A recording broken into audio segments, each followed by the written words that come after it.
name is Brent Feldman, and I'm here with another episode of Mix and Matchbox. Today I have with me Lori Wilson, who is the Director of Partnership Outreach at Savvy Coders. Hi, Lori. How are you doing?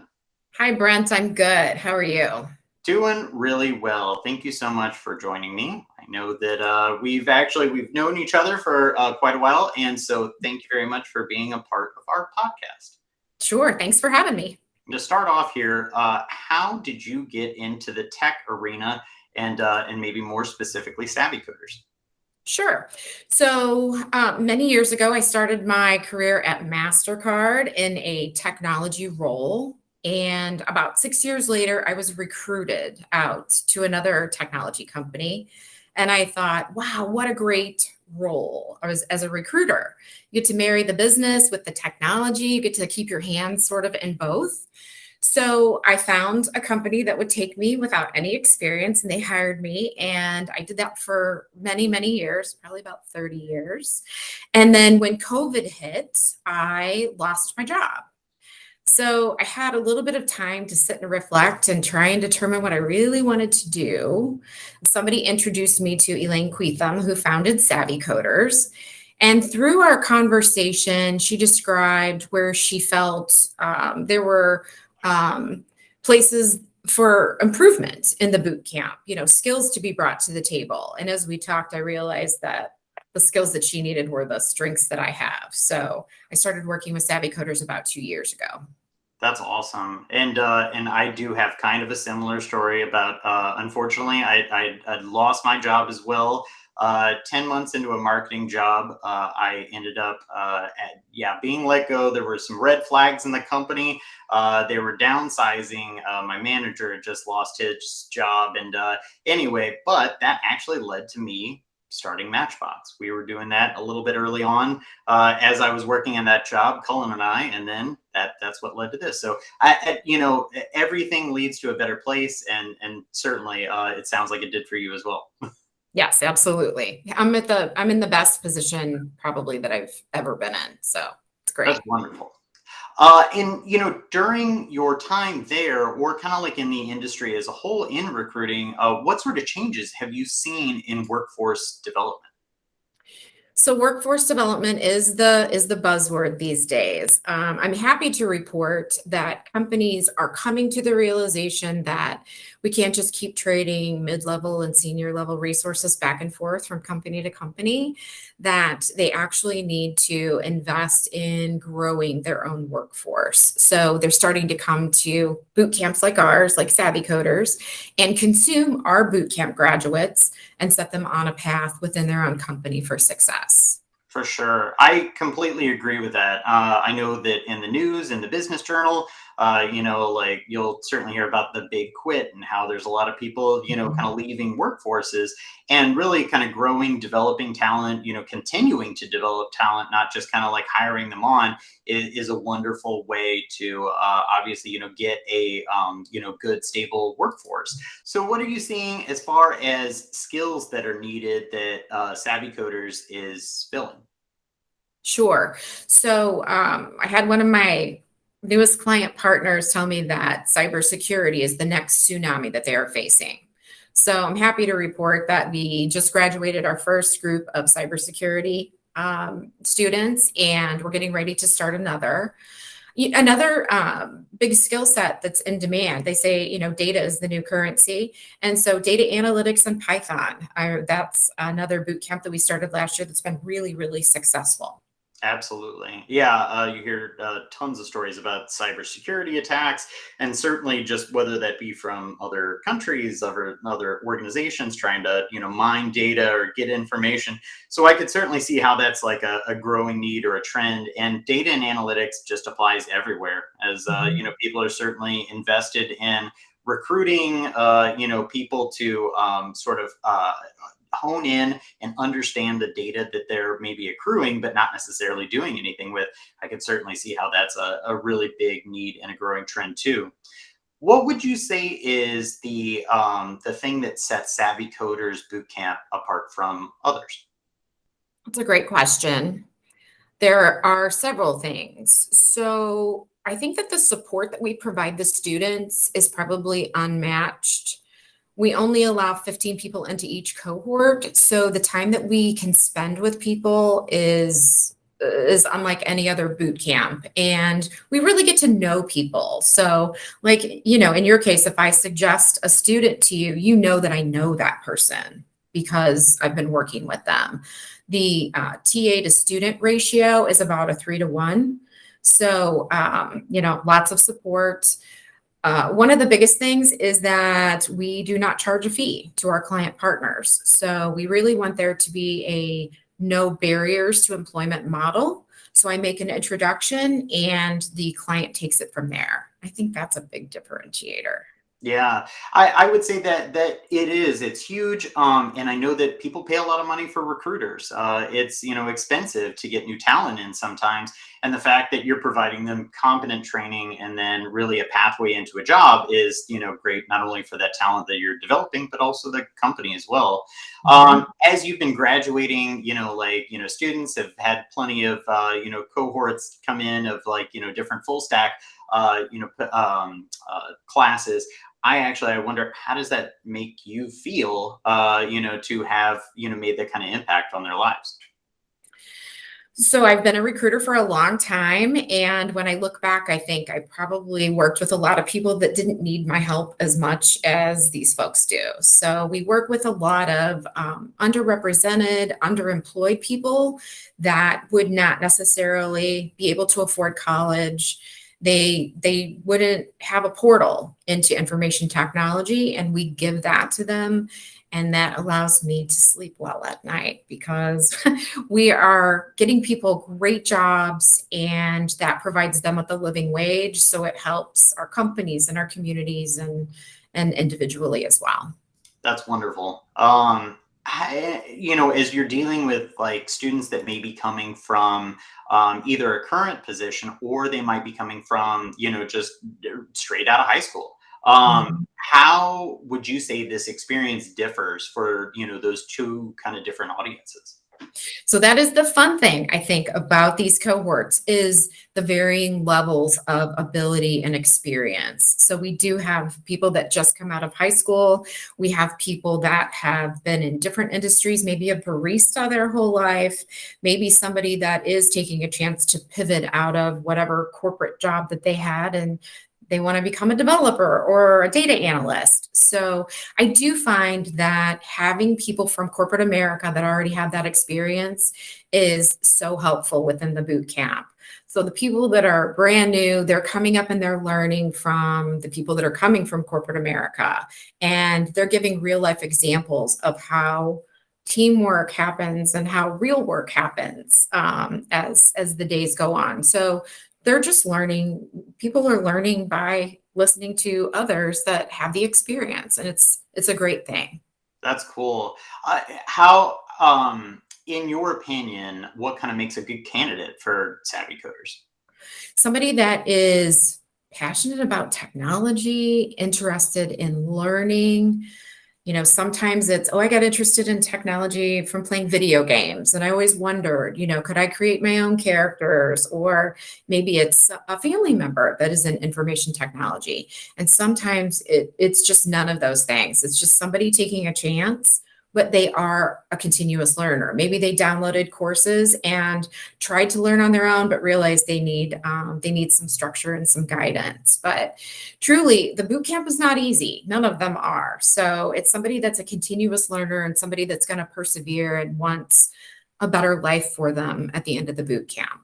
Definitely. I can attest to that as I saw James go through it. I didn't do this myself, but one of our employees, James, who's our lead digital strategist, he had the opportunity to go through the Savvy Coders Bootcamp, and certainly it was rigorous. And there's plenty to learn, a lot to learn, really, honestly, in a 12-week program.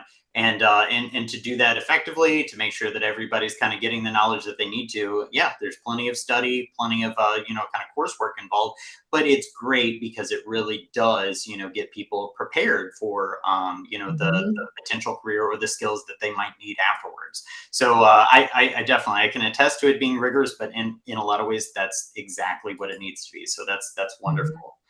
Um, So, are there areas that you see as a big opportunity for learning and development that are maybe currently untapped? So, as you and I have talked, digital design, digital marketing agencies need more WordPress experience. And I remember as a recruiter in information technology, if somebody would give me a WordPress opportunity to try to find a candidate for, it was difficult. So I feel like if we had a boot camp of WordPress folks, we could probably find jobs for them like that, and maybe even with you. Yeah. Um, and I do think that all the clients that I work with are asking me, what are we doing to educate folks on cloud? So everybody's moving to the cloud. So that may be something that we do in the future. There are no plans right now, but I can see how that would be helpful as well. Absolutely. There's definitely a lot of on the job training that is probably going to happen for just about any employee. That we kind of understand. But actually, the WordPress bootcamp sounds Mhm. wonderful, and I would certainly kind of endorse us maybe working with you to Sure. help develop that.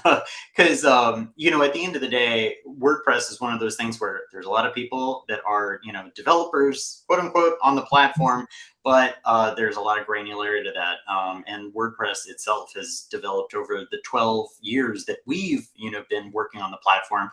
We've we've seen it grow and change a lot, and certainly whether it's headless, whether it's just the way people develop for the front end of it, building different components to the back of it, end of it. There's tons of stuff that we could probably help at least develop that way. So maybe sometime in the future we can co-develop a program and really get people up to date on their WordPress skill. But Sounds that's like fun. cool. As far as prepping candidates for interviews, Mhm. how do you go about doing that throughout the course? Because I know that seems to be a big part of the program. Sure. So I am the first instructor that they see, and we start by building their business brand and working on communications. A lot of these folks have not had the opportunity to talk about themselves or their accomplishments very much. So we start working on that immediately. At about week 9, I have a mock interview training where we walk through the STAR methodology for answering behavioral questions, list of really great questions to ask during an interview, things like that. And then a week later, we bring client partners in for an actual mock interview event. So the students get to talk to 4 or 5 professionals that take them through varying types of interviews. And then once they do graduate the boot camp, I have a job seeking workshop where we talk about those things. And as soon as they get an interview request, they know that I am the person that they come back to so that I can help them research the company and the person that they're going to be interviewing with. We go over the job description and work on STAR questions some more. That's awesome, Lori. I appreciate that part of the boot camp so much because as a person who interviews candidates frequently, I totally understand what it must be like on the other side. If you aren't equipped, it's not a natural thing to be interviewing. It's not something anybody does every day, and certainly sometimes it can be technical questions. It can certainly be, sort of like more intrapersonal or behavioral type questions that you might receive in an interview, and getting people prepped for that, whether it be through actually, kind of like your instruction or the mock interviews. I really do feel like that stuff is all just critically important. Sometimes maybe the deciding factor in somebody getting a job or not. So that's really cool. Well, and the mock interview event sets the bar so high. I mean, the students, when they come back to me after the event, they're on cloud 9 because they've had really, really good interactions with people. Whereas, there in the past, I'm sure there have been some interviews that weren't so great. But these are all folks that volunteer their time to help our students have a great experience. That's great. A big confidence builder. Definitely. Cool. As far as the thing that you might want to, and I know this might be a loaded question, but if you could fix anything about recruiting practices of tech firms, what would that be? Wow, that is a loaded question, Brent. Well, I've been doing this a long time, and I seriously do believe that there is a craft to recruiting. There's psychology involved, and those of us that have been doing it a long time, we work on it, right? And I wish more people would take the time to get to know their candidates and their client partners better, so better matches could be made.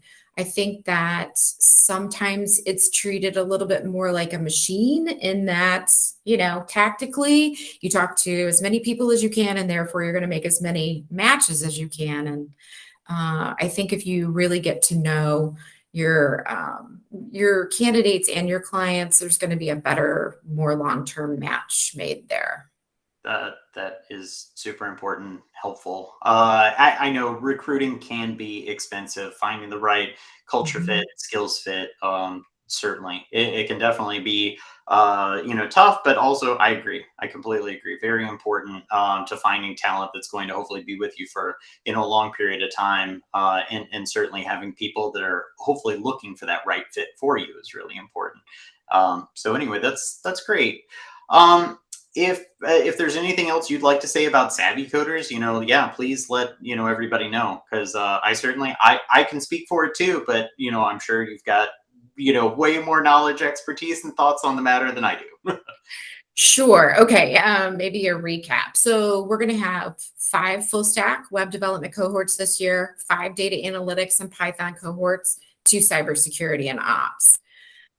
We do most of our students are funded through a Department of Labor grant. So if you are underemployed or unemployed, maybe only working part-time, you definitely need to come and talk with us, because there's a chance that you will get the entire boot camp funded, no cost to you at all. And I know James on your staff, he came to us in a different arrangement that was incumbent. So he was able to be trained for free through one of our boot camps, because in the spirit of the grant, we want people to be upskilled. So you're going to give James a salary increase and a title change at the end of the boot camp. And that's what it's designed for. So any companies out there that have really great employees that they want to keep, that want to be upskilled, they should come to us, because we can provide that training for free. Absolutely. Um, what else can I say? So we have a lot of information on our website. It's savvycoders.com.